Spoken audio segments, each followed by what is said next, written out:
Greetings. This is I Am Vermont 2, and my name is Sha'an Moliere. I Am Vermont 2 is modeled after the I Too Am Harvard initiative. The I Am Vermont 2 photo story project shines the light on the diversity of identities and experiences of Black and Indigenous people of color all across the state of Vermont. The I Am Vermont 2 project is a medium for BIPOC to tell our stories and convene how racism has a significant impact in our lives. This is the first known statewide multi-generation project done only by Black and Indigenous people of color living and working and attending school in the state. Social justice activist Grace Lee Boggs said, "Creativity is the key to human liberation." A poem by Indigenous Poet Laureate Joy Harajo. For Earth's grandsons, stand tall, no matter your height, how dark your skin. Your spirit is all colors within. You are made of the finest woven light from the iridescent love that formed from your mothers and fathers, your grandparents, all the way back on the spiral road. There is no end to this love. It is formed in your body, feeds your bright bodies, and no matter what happens in these bodies of breaking, no matter dictators, the heartless and liars, no matter, you are born of those who kept ceremonial embers burning in their hands. All through the miles of relentless exile, those who sang the path through massacre, all the way to sunrise, you will make it through.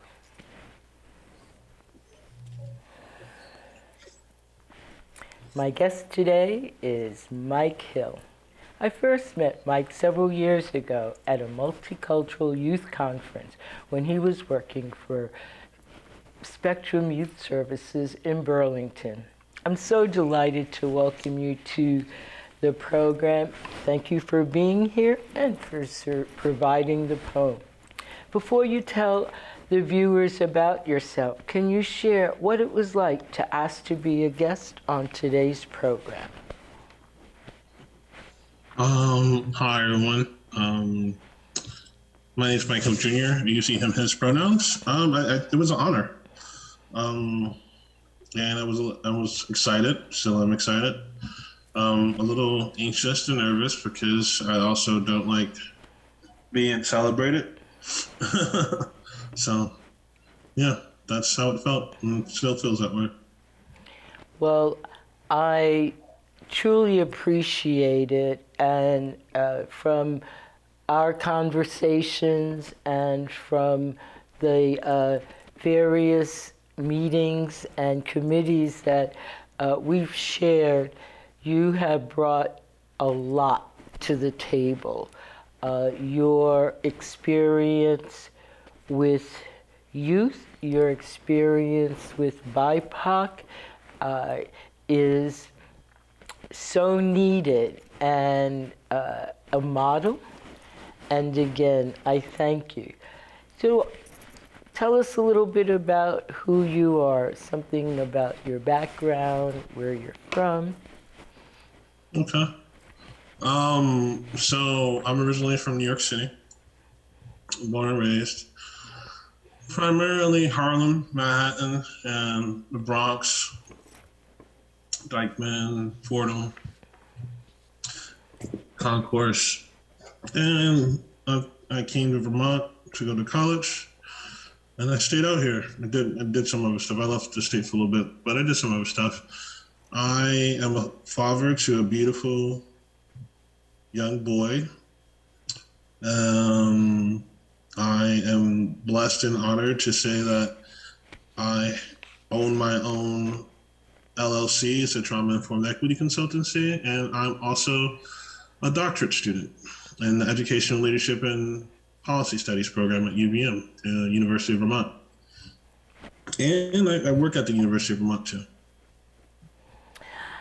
Yes, we do share the background of New York City, and you mentioned several neighborhoods in a couple of boroughs. Where I grew up in Queens at the time, it was racially diverse, but I will say the BIPOC community was fairly small. It was predominantly white and Jewish. What was it, and again, people in thinking about New York City, place and time has a lot to do with it because neighborhoods change, etc. Yeah. So what was your neighborhoods like in growing up as far as diversity? Well, I grew up in the 80s, the like mid 80s to early 90s, all the way to like the early 2000s. And so diversity was there, and that's not just phenotypical diversity or racial diversity. The ethnic diversity was there. The cultural different practices diversity was there. The abundance of different languages that was spoken was there. Diversity in socioeconomic status, because it was still like a lot of people don't realize that gentrification started like early 80s. And when I say started, I mean like started to pick up because it was already happening before then too. And so yeah, no, the diversity was there. I do miss it because Vermont is not as diverse, obviously. So can you share some of your passions, what brings you joy and delight? Yeah. So I am extremely passionate about community, and I think specifically youth and young adults. I think it's a bonus that I'm a parent. I'm a father to a child. So I can live vicariously through them and with their youth, with my son's youth, Elon.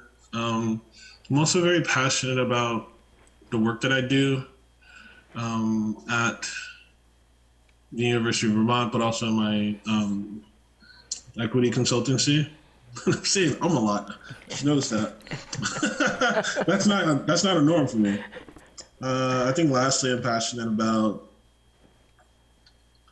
bettering myself every day, and that also includes how I show up in community. I think I strive to outdo myself every day. So, yeah.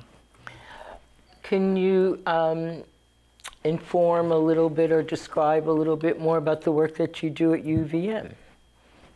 Yeah, I am a substance use educator. So alcohol and cannabis and other substances or other drugs, prevention, intervention educator. I do that work through equity-informed harm reduction lens. I also do that in a trauma-informed lens as well. I do that also for my consultancy too, as well as other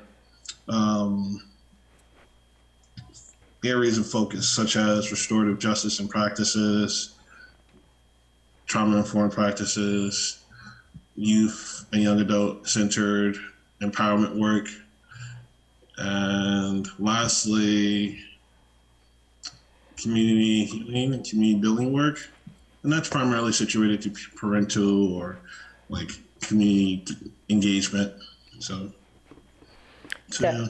That is awesome. And Vermont has not been immune to the substance abuse problems that's throughout the nation, especially since COVID. And once again, your work in building safe and healthy communities so well needed. So I thank you. So what is it like for your family living here in Vermont? Well, it's only my son and his mother. We're separated, we're divorced, but we're also best friends. We co-parent our son together. So that's the family that I have out here. I have family who are like dear friends, and also like I consider them family. Um, I think if I'm speaking for them, I think they appreciate it. They like living out here. I like living out here with my family. I do call Vermont home. It took me a really long time to do so. I think it had to do with part of my own healing as well. To be able to call Vermont home. I think for personal reasons and professional reasons and emotional and mental reasons too. But I do like living out here. I appreciate the pace because I know the other side of that pace, being from New York City. I I think the summertime in this state it's tough to beat. It's a beautiful state. It's a beautiful location during the summertime. If you put up with the winter seasons, the winter months. So no, it's nice to live out here. I agree. I find it nurturing in that sense. And so, yeah, a theme, or I won't, yeah, it's now almost become a theme because it's been fairly new in meeting folks in either to take photographs or in interviews around not feeling that Vermont is their home, that it took them a while to feel that they could call themselves a Vermonter. And I'm kind of looking into what that is because it's a fairly recent phenomenon. So not knowing whether some folks are recently moved, but others, have been around for a moment. So, yeah, thank you. Yeah. Can I clarify something? Yes, please do. And this is no shade to Vermont at all. I don't self-identify as a Vermonter, and I don't know if I ever will. Um, I still self-identify as a New Yorker because I think it's just the way I was socialized and the cultural understandings that I hold dear to my heart that I still practice in this environment. I might seem a little weird or off-puttish to people who might self-identify as Vermonters or Vermont in itself, but I'm okay with that. I'm okay with that. I Thank can you. still call this place my home and not self-identify as a Vermonter. Yeah, the complexities, Yeah, yeah, Thank you. Yeah. yeah. So, in talking about Vermont, what has been the impact of racism for you living here in Vermont? That's a that's a complex question and a layered question. Even more so, the answer to it. I think the experience has been as as impactful and as toxic as the next black or brown or BIPOC identified individual. Not to say I'm speaking for my whole community or every black person. I'm just trying to balance out just like given my experience the level of severity or like articulating the level of severity of that type of experience since being here because I think in all fairness I have been fortunate and blessed enough to maneuver certain ways where although it was a daily if not monthly daily if not weekly if not monthly occurrence. I'm still been able to heal and overcome and thrive, not just strive. I mean, not just survive, but thrive. So my experiences have been kind of situated in the realm of mostly microaggressions.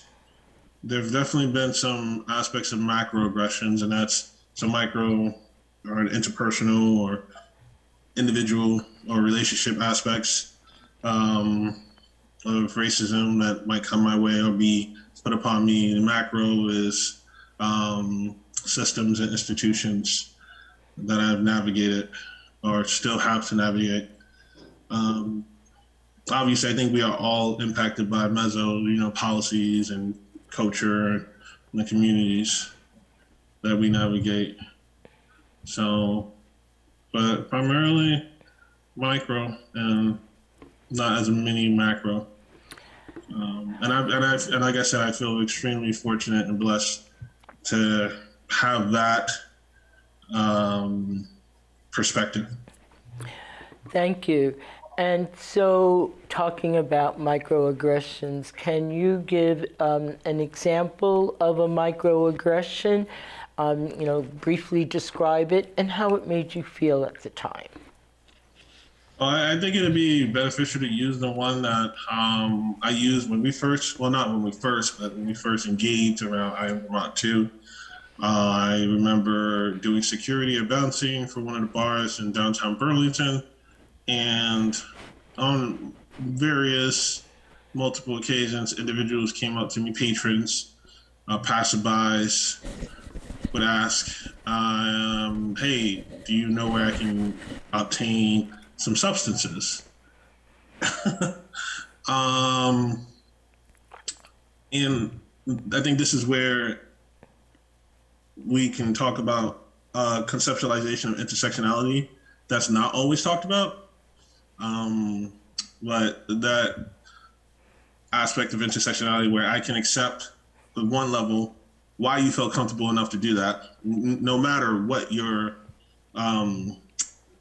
self outward expression, outward appearance is, white, assuming or perceived, cis, perceived, whatever, because multiple different people asked me that question, primarily majority white, not all, but got that question, and I can understand that, as well as hold and be annoyed and impacted by the fact that you asked me, and why did you ask me in comparison to other individuals that you could have asked? So, yeah, I think that's one that stuck with me. And it stuck with me more than other microaggressions because of the continuance of it, the variety of individuals asking it of me, and I think also connected to the work that I've been doing for so long. So, yeah, it's just some aspect of, and that feeds into and spills into the intersectionality piece, like with the irony of it, You took the words exactly out of my mouth. I was about to say the irony of it. It cannot be overlooked. What did you need at that time? That's a good question. Wow, I appreciate that question. Before I answer it, I think the reason why I appreciate that question so much is because we are taught, or at least in my experience as a Black person, because I identify as Black and African American or Afro-Caribbean American, we are taught through this white lens when we talk about microaggressions primarily of like how not to do them, when not to do them, who not to do them to, what not to say. But rarely are we taught, and I'm talking about our community as Black, brown, and BIPOC identified individuals, or those who have layered marginalized identities. Rarely we are taught like, what do we need and how do you navigate and how do you heal and then thus thrive after situations that like these. And if they occur on a regular basis, how do you navigate that? or they occur at your employment or your place of work, how do you navigate that? Like, we're not taught, because it's not through our lens. It's not for us usually when this education is happening. It's not centering us. We're not taught that. And so I appreciate that question for that simple fact is that it took me a long time to figure out what I needed in those situations. And then, by that time, those situations stopped happening. And other situations continued. So I used what I learned for those two situations. And I think what I needed and what I've learned that I need and tap into after those situations, or end when those situations come back to my mind or in my heart again, because that's another aspect of it, is community. I need community. I needed community. I go to community. Also my spirituality, and then also like the things that I do to decompress. Like, so, and that might be such a cliche answer, and it's my answer. What do you need, as you said, is, I think a space where we can begin to look at what are our needs without all of the trappings to, go through the reasons why we're not particularly looking at it. And as you said, we weren't trained. Like, do I have needs? What barriers, if any, do you think you might have put up because of racial microaggressions? I would say a good amount. And I think they were also there already too because of just how I grew up too. I would say I take a while to let people in and trust individuals. I can be aware, and sometimes I'm not aware that I'm in a hyper arousal or hyper vigilant state. Sometimes, particularly when I'm in public. And some people would see that as like, that's not necessarily a barrier. That's just a manifestation of you experiencing these. That's a barrier in the sense where I can't, sometimes it's hard for me to recalibrate my emotions or recenter myself. And so if I'm like that, then maybe I'm not in the moment, or I'm not present in the moment. And it's hard for me to focus, so. I think lastly, another barrier is the barrier of, this might be a little cynical and jaded. It's the barrier of like, I don't expect much. Like, my expectations are minimal. And I don't think that's a two-sided thing. One, it is a barrier, and then two, it is a mechanism of balance, I guess. Yes. Expectations, and I think of my expectations when I started doing this stuff a while ago, and I could blame it on, well, I'm a Sag, we're eternally optimistic. And balancing that with life's experiences, balancing that with life's lessons, looking at, as someone had said to me, you need to come where, you need to meet people where they're at. My response was, well, where you're at is dangerous for me. Where the bar is set is dangerous, which then goes back to having that safe community. Where is that we can access our authentic self? be able to reflect our authentic self. So thank you. If you were to have any proposals or suggestions to, I say, community viewers, and however you want to define that, where you live, so the community that could, one where your life and your humanity is visible, where your experiences are validated and your contributions to the community are valued. And what would you say? These are some good questions, Sean. I appreciate them. There are questions where I have to think.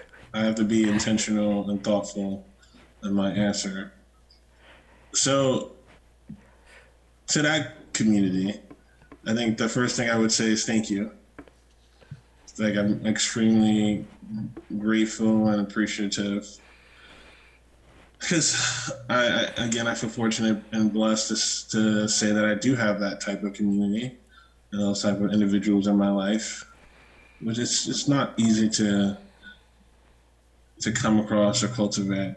So again, thank you.